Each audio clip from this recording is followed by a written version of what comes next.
off these bruisers at all, and it's been mostly about having hyper carries in the bot side.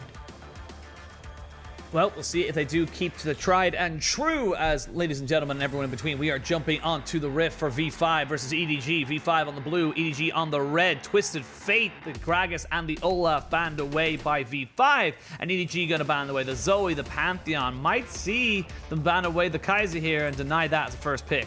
No, they go with the Lilia. I like this one a lot because Weiwei's most played jungler this split is actually the Lilia. He's an 83% win rate on it so far, so locking that one down. And also, Y4 doesn't play Kai'Sa. He's played it once, but like I said, he's mostly about, hey, you're going to pick Jhin, you're going to pick Misfortune, you're going to clear the wave bot and give us a place to play around. Instead, they're going to go through Renekton, and this is going to obviously telegraph what should either be a Talia or a Nidalee pick. I think a lot will be based on what EDG takes here.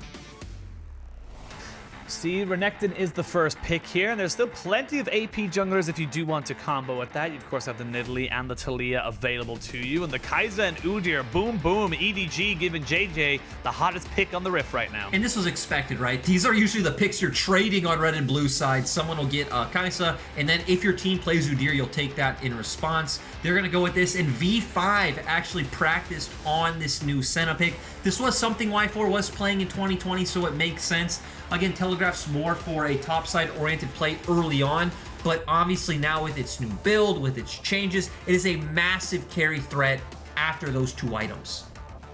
Yeah, we've covered it many, many times, and has had 2 games previous to this and has a 100% win rate. I do believe it was Huanfeng and Jackie Love both respectively picking that one up, and they both did pretty damn well if my memory serves me right. And this is, you know, a champion pick that I feel like we talked about in the last series will just start to become more and more and more powerful, more and more prioritized the more information we get around the world. I'm also interested to see where V5 go, because usually when you have things like Senna, you want to put things that have a lot of built-in sustain. So I was going to theorize they're going to still go with an AP jungler. So again, the Nidalee's still open, and then maybe try to go back to Mole's Yone. Despite the fact that, you know, he doesn't have built-in sustain, he does go for that Bloodthirster build, just stacking more heals on top of him. But EDG look like they know what's coming. They already have banned out the Talia. Yep, they knew that they can't really give that one away, and we can see now V5 focusing on the Rel. Has been a pretty strong champion to combo in with the Kai'Sa or even things like the Samira, because it can just jump in and create chaos that just thrives for them, or even just keep them in place for your AD carry to start blowing up people. And someone who does this very similar thing as well is someone like that Set. So you can see the 2 AP junglers backed away, banned away, excuse me, as well as the Set and Rel, the 2 engaging supports. We need to remember that Mole, he could play the Galio. It is a flex pick. I was expecting it to go towards the bot side before these bans came out. You could still keep it bot and go towards the Syndra, or maybe you do just pick up something like the Graves here, put the Galio in the mid lane, and then I'd say your options for support are a bit more awkward. You do have the Leona open if you did want to go for that, and you have this very engage-heavy composition with, you know, Renekton, Graves, and Galio going in, Leona following up, and then Senna playing safely in the backside of that fight. The thing is, if they go for this, I feel like Y4 is going to actually have to step up and be a main carry for this team, which he hasn't had to be thus far. Yeah, it definitely feels like Y4 is going to have to be the main damage dealer unless you go for something like the Nocturne. I'm always baited. See, I'm sadly a Nocturne fan. I'm not quite a Vedius Nocturne fan, but I am a Nocturne fan. I do quite like the buffs he got. But no, we're not going to talk about it. We're going to talk about the Graves, the red herring of the thing. You can see there, very high pick rate, very high ban rate, but a very low win rate. I'm just saying, Penguin, Leona Graves.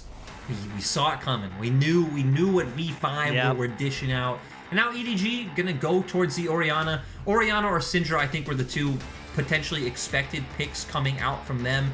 For V5, we already set up how their comp wants to play. Again, right, very low range, very bruiser heavy. They want to run in Senna supporting from the backside of the fight.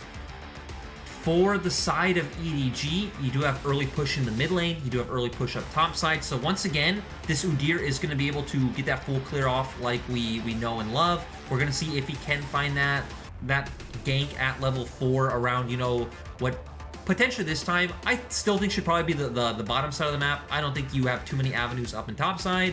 And then it's just going to be a bit of a slower game, I think, coming out from both teams. Yeah, which is actually very, very interesting because Edward Gaming have the slowest average game time at 34 minutes and 22 seconds, whereas V5, 30 minutes and 33 seconds. Almost a 4-minute difference between these two teams. And I feel like if you're going to start leaning into late game team comp or late game team fight, it's gonna start favoring EDG. They live in this space. They know exactly what it's like to be around here around these times and have all those items stacking up. Definitely do. This is uncharted territory for the side of V5, and it's going to come a lot off the mid jungle, right? When you have Galio and you have Graves, you have the CC and you have the damage, it's going to be a lot about that. That was in our graphic, right? Putting some early focus onto the mid lane, at least trying to blow Orianna's flash. The thing is, you always got to be wary of that Udyr pick. So I want to see if JJ can hover around mid, try to answer that by putting down some vision of his own. We'll see how both sides want to play out this game. Lots of global pressure from the side of V5, but a fantastic front-to-back team fight from EDG. Let's see how either of these sides are able to capitalize and execute on their compositions as we jump into the Rift for game one of this best of three. And someone who's kind of gone under the radar, and we haven't really spoken that much about them as such, has been Mako. Mako has been around for what feels like an absolute eternity, and just feels like someone who, in such a star-studded lineup, has to just fall a little bit behind and kind of say, you know what, I'm the roadie who makes everything happen, but like I'm just as important. I agree, and I feel like Mako is definitely not the same as when you think of EDG of old, like Depth and Mako and how they would step up and just completely crush people. Mako's still good. Mako still has some pop-off performances, but he definitely does take more of a step back than before. I don't think he's as active on the map as certain other supports, as like even towards like PP God in summer of last year, where he was all over the map, or someone like Lumao. He's a bit more lane focused, which works with someone like Viper, who you can find a lot of these 2v2 kills in lane, but yeah, I think he's just kind of up there. He's an above-average support in LPL, solidly does his job, has the experience necessary, pretty good in lane, pretty good in team fights, and that's what you can expect out of Mako.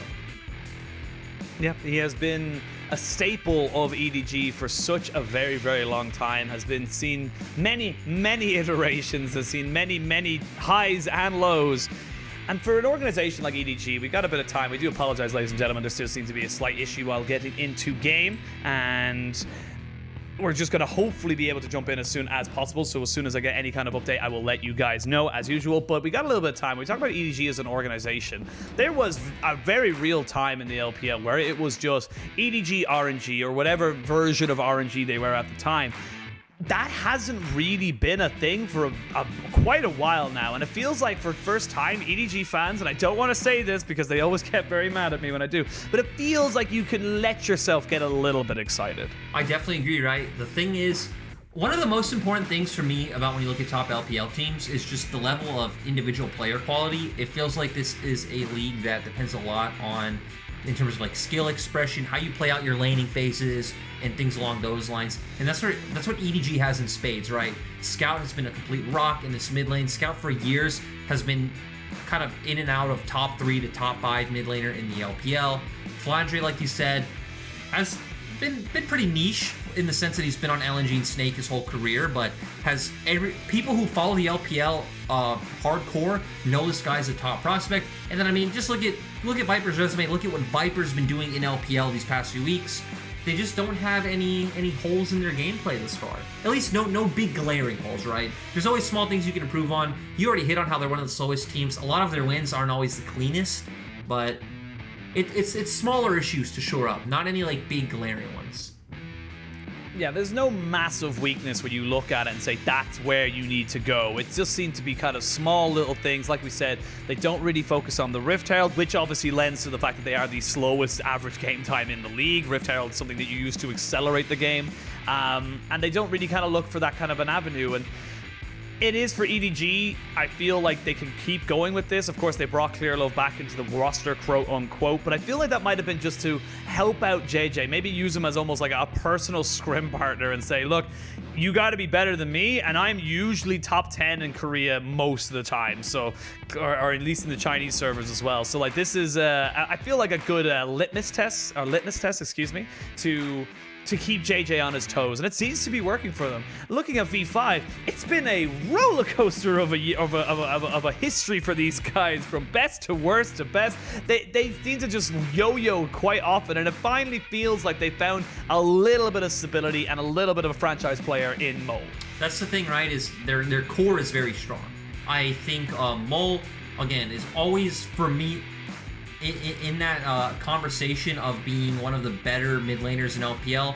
I had him top 5 last split. Way, again, top contender for jungler. PP God for me was top 3 in summer. I don't think his form is great right now, but still it is a very solid core to play around. Now it's just about incorporating Long Xing into the roster, or whichever top laner, and finding a suitable AD carry who can step up and be a big carry threat on this team.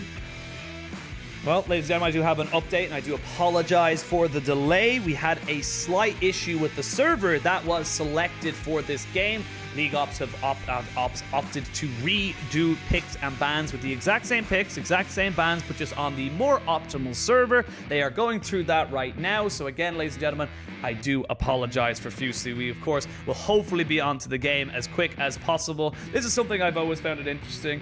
I don't think anyone wants the game to be delayed, especially not casters. So like, if we're delaying and we're talking about other things, we'd rather be in game. Just want to put that out there. You know, we're on your side with this, and it looks like we might be jumping into it finally. Yeah, and again, something interesting just to hit on once again as we're going into game and not expecting any level 1 shenanigans is that Senna has been buffed. I'm sure all of you know, because all of you watch League of Legends every day.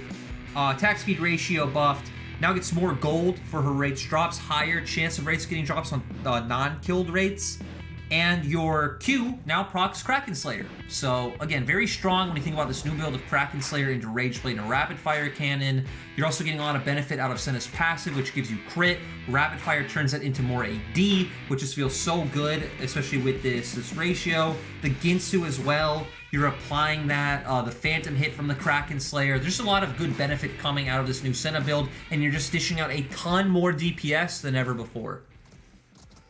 Well, ladies and gentlemen, we are finally onto the rift for Game 1 of this best of 3 between V5 and EDG. EDG looking to continue their unbeaten record and get them to 6-0 atop of the standings, whereas V5 looking to bounce back and get themselves back into that playoff picture. Looking at the two teams fanning out, not really much shenanigans going to be happening here. I'm curious to see where JJ goes with this Udyr, how quick he can get things going for him. And he jumps in, just makes himself known. They know a ward has gone down, they know there is vision, and they know where they can and cannot go if they want to try and keep their cards close to their chest. And as we take a look at the runes, we do have Mole with the Predator. I'm not a huge fan of this on Galio. I feel like there's a lot of tough lane matchups where you can either opt for something like the Aftershock just to survive the laning phase, or if you want to be more of a utility team fighter, going for that unsealed spell book. Oh, Y4. Oh, this is disaster for Y4 and PP God. They were caught out on that ward in the bush. You can see here, Y4 just taking down so low. Great double knock up by Makeup using the pulverize to its absolute fullest. But now you're already on the back foot, and you cannot afford to go back this early on. No, this is going to be rough for them. EDG's bot lane gets complete control of the laning phase. Luckily, Senna does have that sustain, healing PP God as well as himself. So could get there quite soon, but obviously having to expend mana as well to get there. Having no potion. There's honestly not much V5 can do to rectify this situation, and I want to see if Weiwei makes an early stop bot, because it does look like he was going for a full clear, but instead now just going to head towards that top side actually. They had stabilized, had to use a little bit of the pots and sustain they had, but it is very difficult to keep a Senna down. The poke is temporary, your sustain is forever, and you can just keep putting out those Qs. Just makes it so difficult for you to really lock her down. It kind of feels like with the Senna, you just have to kill her, and if you don't, she's going to sustain that up. You can see it there on the left-hand side, Y4 pretty much up to full. Ooh, though, PP God getting traded out quite well, but hey, that's the one thing, right? You're talking about it's hard to just get off this consistent poke damage. It's about the all-in, but Alistar and Kai'Sa giving such a great all-in, especially once we hit that level 6 mark, could become a bit of a kill lane. But, you know, we talked a lot about Udyr, and here we are at 3 minutes. He's on his Krugs, about to finish up, and you would think that EDG should be able to get that topside scuttle with Gnar pushing out as well. And honestly, EDG might be able to get a double scuttle off this play if they can force Weiwei back. Well, we see now Scout going back has no real mana here. JJ is here, a level ahead of Weiwei. So JJ versus the Weiwei as a teleport comes in. It is going to be scuttle locked there for the side of V5. They will get the flash out of JJ. So this is the kind of the problem I feel like when you're kind of looking into those lanes. Yes, you're an Udyr. Yes, you can just jump in on top of them, but you are single target or very heavily single target. And you can see here Weiwei just pushing Scout back, making sure that Mole can get that clear going, and then they can create pressure towards this bot side, which V5 are already starting to collapse upon. Yeah, V5 are here. Oh, he goes in, Penguin. Oh, here we go. They go in. They do not hit the center plate, but a 3-man knockup by Mako just puts everybody up into the air, but you do not have the sustain. You do not have the damage to continue onto this. Viper forced to cleanse. He may be forced to flash if they're able to get one more auto attack down, but Weiwei backs away. 2 quick kills for V5, and this Udyr pick, he got greedy and he got punished. Yeah, really interesting from Weiwei, to where we saw him skip his Krug camp on his first rotation, go straight up towards topside so we can try and get the scuttle about the same time. And we saw that Scout's reset and TP wasn't timed with JJ wanting to go for this crap, so maybe they didn't expect this to happen. Weiwei gets that one, easily able to transition through bot. Viper and Mako had already pushed in the wave, so they're already coming off. The bounce back is Longxing. Oh, Flandre, we were just singing your praises in the pick and ban. He has to flash away from Longxing, who's just feeling so aggressive and so comfortable being able to bully out this Gnar. And this is a contentious matchup that a lot of people have a lot of different opinions about. But I think right now Longxing is saying, I can take the early game, and he gets the push. And we're going to get a replay of this skirmish. We do see a flash come out from PPGod. He goes in, Mole follows up. Really nice E as well to just lock down the Alistar. And then Weiwei providing all the burst. Weiwei has been having some pretty insane performances once again this split. Already having the Noon Quiver on top of a Longsword, on top of 2 Ruby Crystals onto JJ. So he's going to be feeling quite well. So now again, to me, it's going to be a lot about comboing with the Galio and looking towards the spot lane. Both top laners have blown their flashes, so there is always an avenue for a gank there depending on the wave state, but with how we set up both Kai'Sa and Senna and how these compositions work, I feel like bottom lane is much more impactful to this game.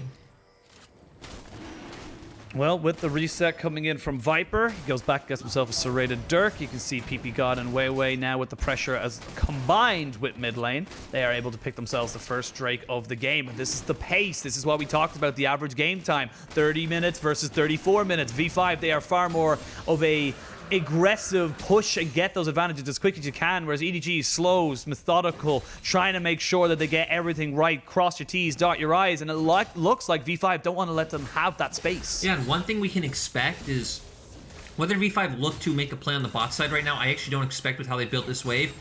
Like, V5 are the #1 team in terms of Rift Herald control. We're getting closer to that 8-minute mark, so we're going to see at some point in the next minute PPGod go up towards that top side, and V5 look to make that play. They also have the Renekton, so sure, he is getting pushed in against the Gnar, but he will always have some sort of all-in kill pressure, as we saw before. Yep, good ward here as well from V5, just spots out JJ. You can have a look at the map there. Good aggressive vision here from EDG. You can see it on the blue buff of Graves, so Scout using his priority as well to try to see if they can get their own identity or own identifiers to where this Graves jungle will be going, but no real flashes in the top half of the jungle apart from Scout. You'd feel like that's where we're going to see the next big skirmish. PPGod is here just to try and push out this wave. Graves already back in on top of invading the jungle. This is something we rarely see, is a Graves getting the jump on top of a Udyr. And it's been nice, just off the reset that PPGod did get right, coming back onto the map. Actually just hovering over from bot side, I'm sorry. And it's talking about the play that we were expecting, with Herald coming up in about 30 seconds. Longxing has the bounce back, so he has the wave to set up. Mole has ultimate as well, so Flandre knows he needs to respect a potential top lane dive coming in. Oh, JJ is here now into the mid lane. Shockwave does land onto Mole. Mole does not have flash as JJ just starts to try and run him down. Graves is on his way, but it might be a little too little too late. There is the Hero's entrance expended and unfortunately put onto a large cooldown as nothing really goes down. Mako trying to jump in with the Hex Splash. Very difficult to get on top of this. You can see the Glacial Augment just slowing him down. He is ignited. He does not have Flash available to him. One more auto attack will do it. Y4 picks up that one. And now Viper in a 2v1. Does he feel like he can take this fight? No level 6s for either side.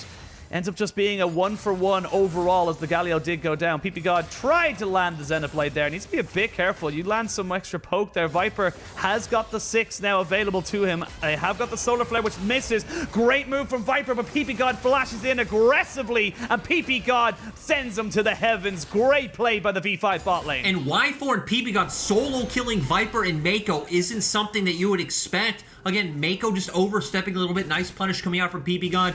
They had an EXP advantage. They hit 6. Gonna get the 2v2 kill, as well as Weiwei starting off this Herald. Right now, JJ is on the bottom half of the map, and it looks like they're just going to concede. Yeah, again, EDG, they care not for Rift Heralds, whereas V5 care a hell of a lot. And this is the kind of interesting, flip of the coin. Which is going to win out? The slow, methodical, well-thought-out version of EDG, or the high kind of intensity, high, fast-paced movements of V5? I'm so curious to see how this one will work out, because it actually feels like a lot closer. I honestly was thinking that this would be a bit of a stomp for EDG, but V5, they've come out swinging. Yeah, it's been nice to see. They didn't get punished for the overstep in the mid lane, where I could understand what Mo was trying to do. He was trying to stay as close to that top side as possible as they were threatening that dive. They didn't actually know where JJ was on the map, but he's standing too far forward. The shockwave comes out from Scout, and then JJ was able to follow up. That was the one punish they find.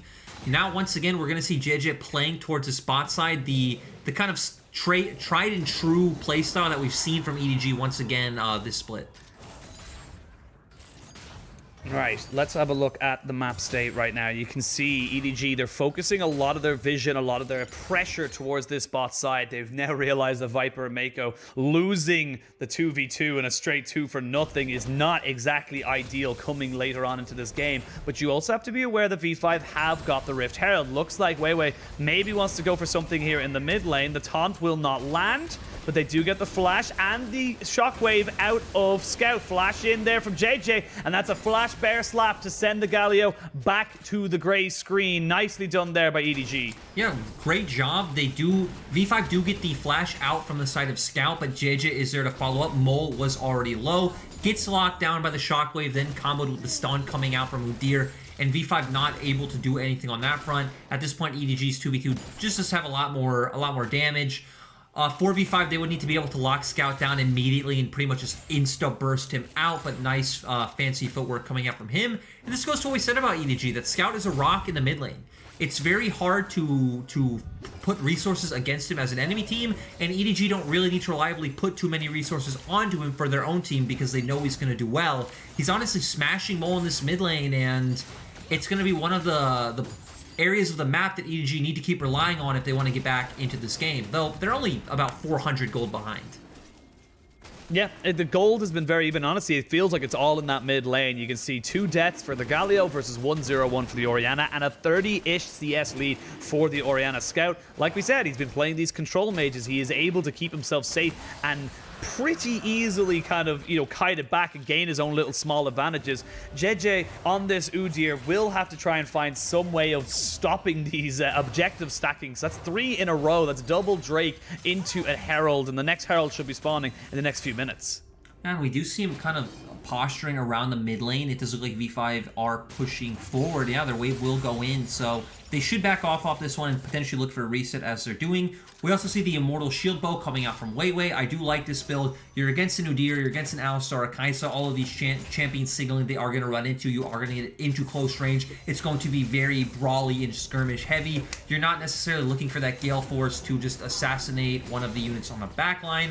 Also could remember that Gale Force also did get nerfed this patch from 60-second cooldown to a 90-second, so it is something that you do feel a little bit. Yeah, it is something that makes the skill expression, which we always like to talk about, not as easily done or as consistently done, as we can see the Rift Herald being dropped into mid lane. Called it. The LPL teams love just to drop it in mid lane. They don't really have any more of an answer to it, and they don't really want to try and chuck it into the side waves, but They will share that gold, so 320 gold divided equally between Mole and Weiwei, so 160 each. And that should equal out about a 400, 500 gold lead for V5. Now, first items coming in, the Chem Tank, Turbo Chem Tank for the Udyr. He's going to be able to run into these team fights. You can see now with JJ and Mako, they're trying to establish vision around this bot side, see if they can go for some kind of an engage while also stealing as many camps as possible. Yeah, Mako's still hovering around. Weiwei not where he needs to be. Oh, Weiwei gets caught out, gets shockwave down. He does have the hero's entrance as well as the Senna. This is the combination you have, and you can see the damage being put down here is good enough as JJ falls. Viper is here. He's trying to be a little bit of a nuisance. Mako flashes away, but he lands on top of his 2 carries. That's disaster for EDG. Oh, Mako forcing out absolutely everything, and he will get Viper killed. Disaster for EDG. I really like how V5 played that one, though. We do see Weiwei caught out, but with this Immortal Shield bow especially, he flashes away, he goes to his Crud camp, he heals back up, waits for Y4 to arrive, and you're right, Mako goes back into his team. Just a ton of AoE coming out from the side of V5 as Y4 then flashes in, and it was beautiful, Penguin. This was not exactly what we expected to happen. We are going to get a bit of a replay here. They find the catch. He does have the Galio to back him up, though you also have the Dawning Shadows from the Senna. Is able to get away with that flash. Weiwei off our screens is healing up as Mole and PP-God are putting out all the damage necessary. Y4 is here, throws down the root, and Mako locks down his whole team, allowing for the rest of the members of V5 to clean this one up.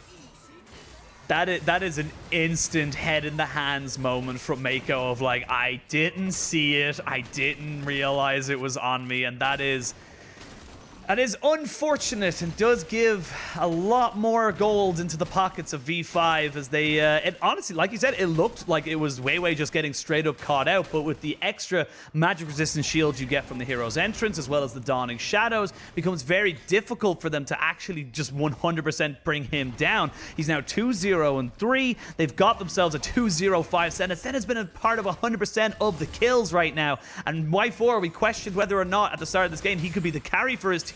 He can definitely, you know, set himself up to be utilizing himself and Weiwei to be the carries. Yeah, this is a good thing about this champion coming back into the meta because it was one of the ones Y4 played. And again, not many LPL AD carries played Senna when NA and EU were playing it so much.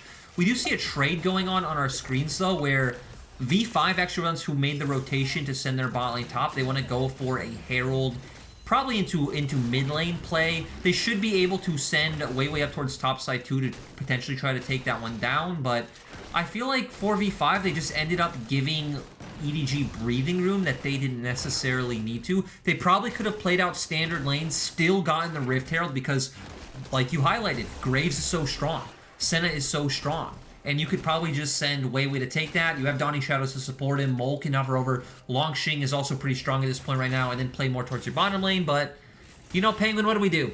Sometimes we do lane allocations that give the other team breathing room. That happens. It happens. It does happen quite a bit in the league of LPL, but this is where we now see the mettle of EDG. This is where we see if V5 can use these advantages. Yes, it's only about a 500 gold lead. It's got, honestly, straight up towards these CS leads in the top and the bot lane and the mid lane, pretty much all around the way, the positive CS numbers, and you can see the lane pressure you have for EDG is keeping them within arm's reach of this gold. Second Rift Herald going to be used into the mid lane for a second time. But is it a little bit too early? Nope, should be able to get the charge off and take down the turret. Now they've opened up the map, and they're going to be able to take their third Drake. So this is starting to stack away, and this is where EDG, they need to start coming up with plans and contingency setups to try and make sure that they do not lose this soul or potentially even an Elder later on in the game. Yeah, for EDG, you still have an avenue and side lanes to play around as we do see Flandre bullying out in this matchup. The things you need to watch out for, obviously the double global coming out from V5. They always can instantly join up in that fight, but Flandre having a lot of safety right now, obviously has the range advantage, has the E, and then also did go for the Stride Breaker, so he's going to get the movement speed off both his Mythic passive as well as when he does just deal damage in general, so he should be able to kind of connect in. Oh. They might not be able to kite out the Wei, unfortunately, as his mid laner just says, sorry, buddy, I'm out. The flash ball delivery system as Flandre TP'd onto the backside.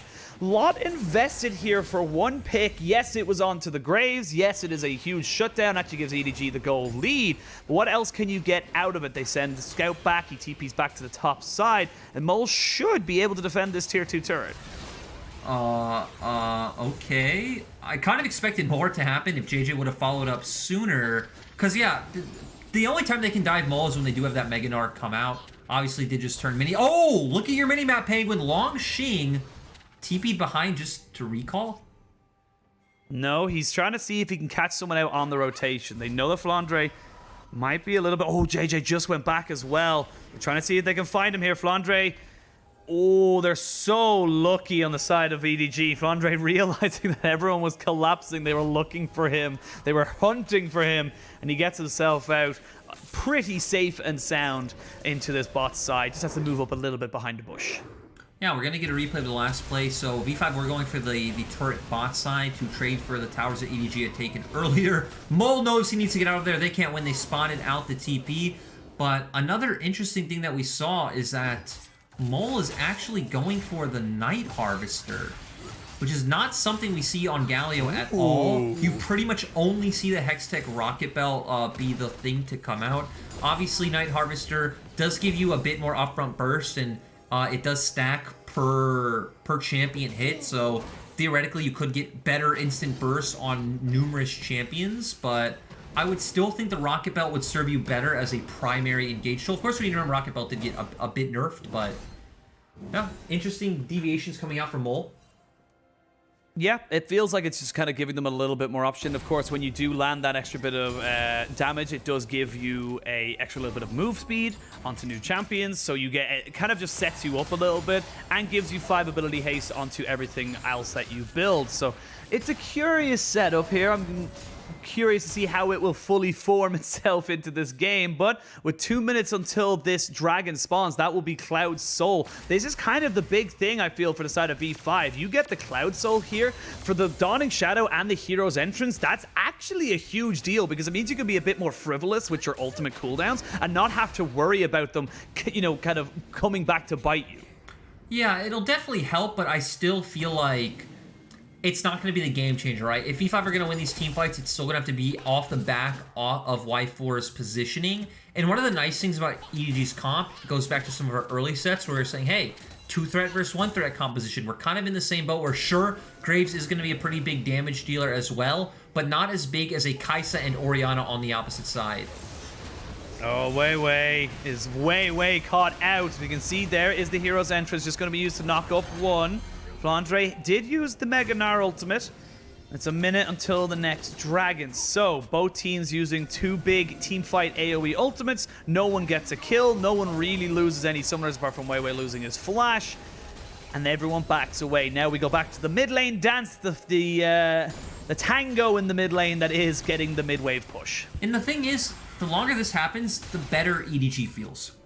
Not only for the scaling elements that we just mentioned, but EDG have been doing a much better job and have the composition to control the side waves much better, as we've seen Flandre sitting around this mid lane. You even look at the top side wave, it is consistently pushing into V5, giving them something that they need to think about with Dragon coming up soon. So, Sterix Gage being picked up by Flandre as well. He is ahead in items in terms against Long Xing. We know that Scout is ahead in the mid lane. And I don't know if we're at a point where V5 can really win a fight. V5 need to find instant burst onto the likes of Viper or Scout. Maybe if JJ runs too far forward, you can pick him up before a fight starts, but that's it. Oh, great Justice Punch to keep Mole alive. He is still waiting for his Hero's Entrance to come back up. Drawing out the Winds of War and just keeping himself at arm's distance. You can see EDG, they're feeling more confident. They're feeling like they're the ones in control. This poke is good, but it's not going to last forever as Y4 has got the Senna. Important to notice, Y4 has got the Gwynzus versus only 1.5 items for EDG. V5 looks like they might just be conceding this one straight away. The Justice Punch does not land away from anyone on the team, but now the fight can happen right here, right now. The Dawning Shadow cleans up the Udyr, and here is Long Xing onto the backside. Viper has the flash, he has the cleanse, he has to killer instinct out. There is the shield of Duran, but it's not able to catch on the scout, who does flash away, but a flash forward from Y4 keeps him in live and keeps it going for the side of V5. They get themselves 4 kills. They're looking for the 5th to increase their namesake, and they will pick it up. A huge team fight win, and they will be able to pick up Dragon Soul as well. We needed Y4 to step up this game if V5 had any chance of winning, and he did it. He's flashing forward, he's aggressively looking for his kill, and his team is believing in him and following up.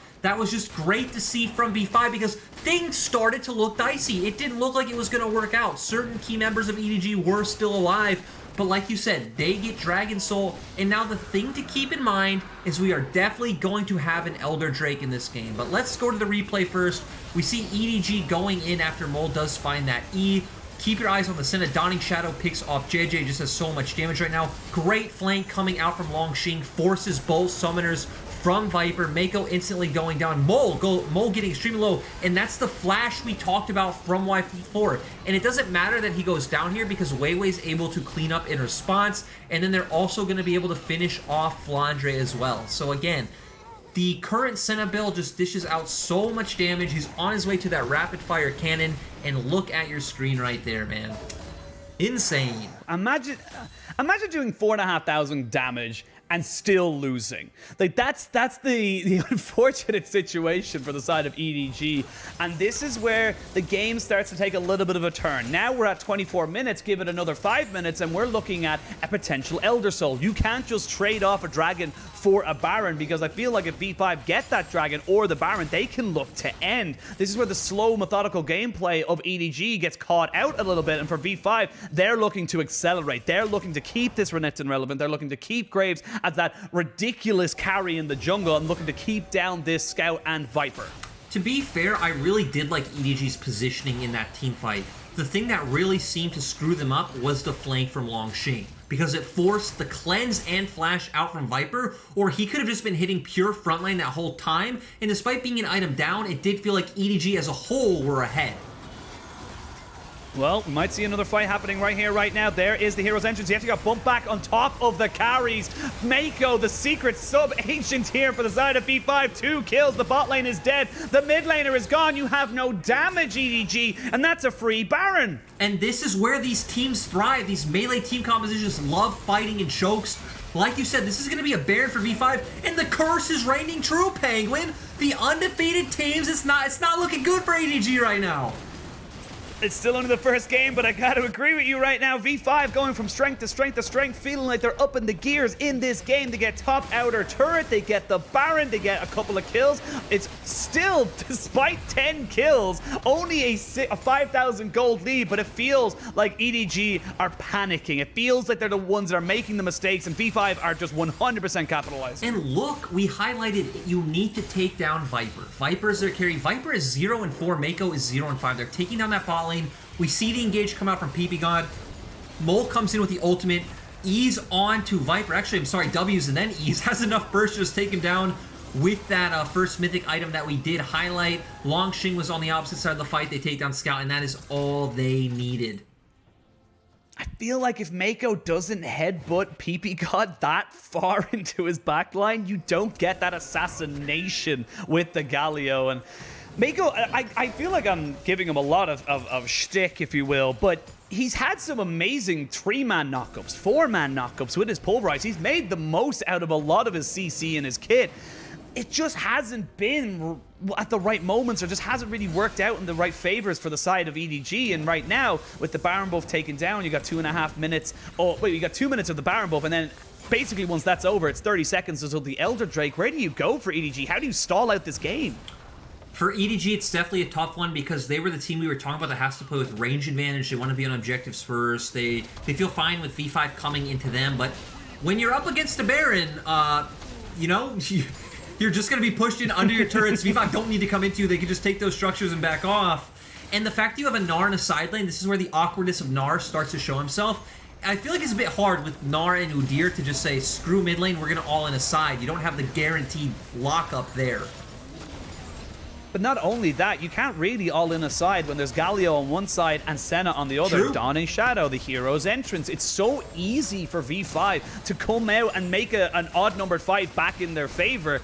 I just feel right now like they're just utilizing that so well. They're not going to split towards top. They don't care about that. They're going to split towards bot and mid, use those, you know, cooldowns to the best that they can, and then just back up. We actually see a Medjai's here for Mole on this Galio. This Night Harvester build, you might not like it, but it will just burst out anyone on the side of EDG if they're caught out. Well, Penguin, I didn't say I didn't like it. I didn't expect it. It does make sense, right? Rocket Belt did get some nerfs to the movement speed and how long you get it from 50% to 2 seconds to 30% with 1.5.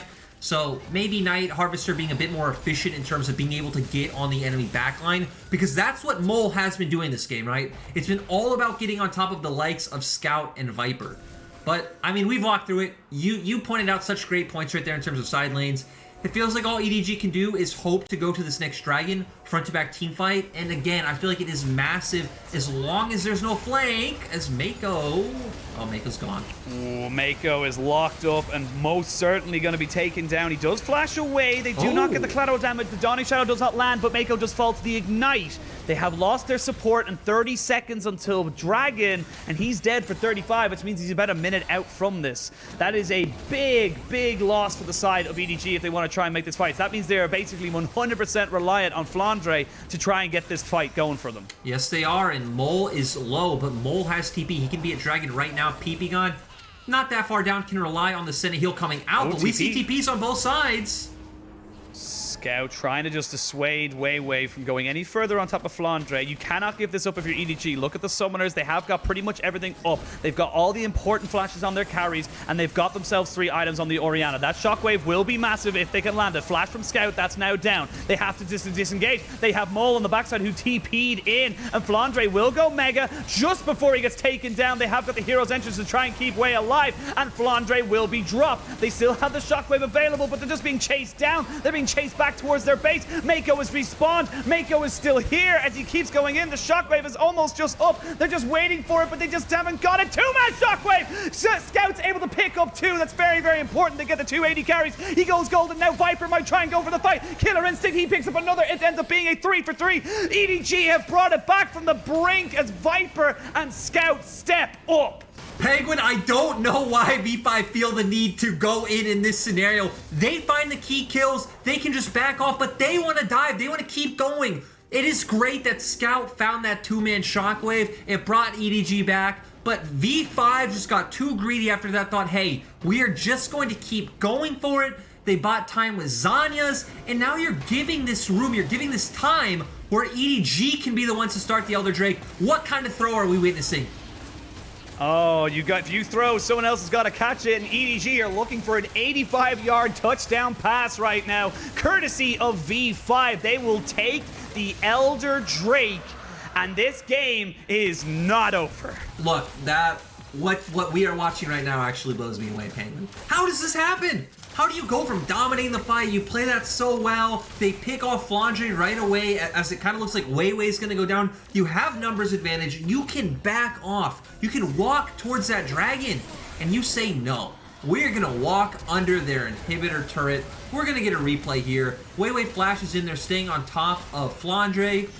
The other members of V5 are already wrapping around.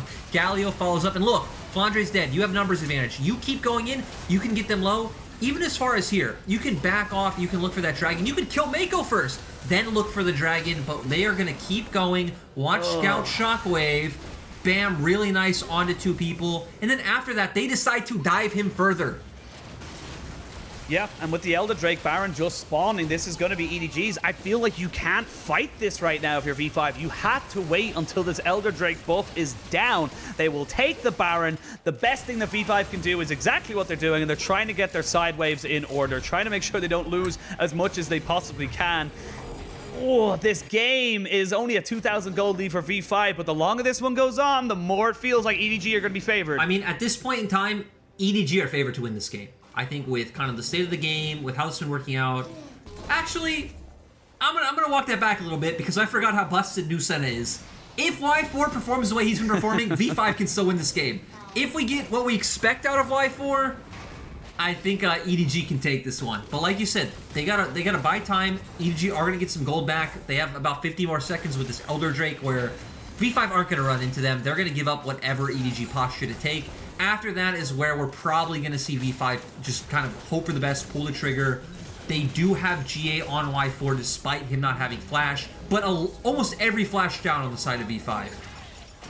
30 seconds left on the Elder Drake. No flash on either of the AD carries on either side. You can see JJ with his flash pushing in aggressively. They will break open the mid lane inhibitor. Now, with 2 minutes basically left onto this Baron buff, you can transition this very smoothly to the top side. Yes, you have to give up these buffs, but how much are you willing to give up, V5? You have to decide when you want to fight. Yeah, I think V5 need to look for this one. They're going for it. Solar Flare lands down on top of the backside, but a great 3-man knockback into the wall means Galio has fallen. Your assassin onto the backside is no longer there. Mako just trying to play keep away from his laners as they are going to get the GA out of the Renekton. JJ now very, very low, backing himself away. We can see Longxi trying to go in with the Cull the Meek, but just not able to get any purchase there. They will keep moving forward. They have to get Y4. It has to be him. Yeah, and V5, it feels like it's too late, though. I feel like EDG can just keep pushing. They don't have enough of a front line now to contest. They don't have a front line and they don't have great wave clear as well. Yes, you got very good single target, but your wave clear is not very good on the side of V5. They're just trying to delay 30 seconds until you have Mole back onto the map. They still have Baron for another minute. They've got super minions in the mid lane. They're pushing onto Nexus turrets. Wei trying to see if he can get any kind of damage down. Nexus turret number 1 does fall. JJ runs in, runs out, trying to keep this Baron buff going. Shockwave does not land. Flandre, though, just jump back in straight away and get himself set up and ready to go. Here's Mole, though. Have they given enough time for the assassin in the mid lane to get going? I don't think they have. I don't think Mole has the damage, and I think EDG will be able to take this game 1. Oh my damn. That was absolutely heartbreaking, Penguin. That game was 100% V5's one overstep punished and EDG taken away. Before the game we said, how do you beat EDG? I guess it's impossible if you can't even win with the kind of lead that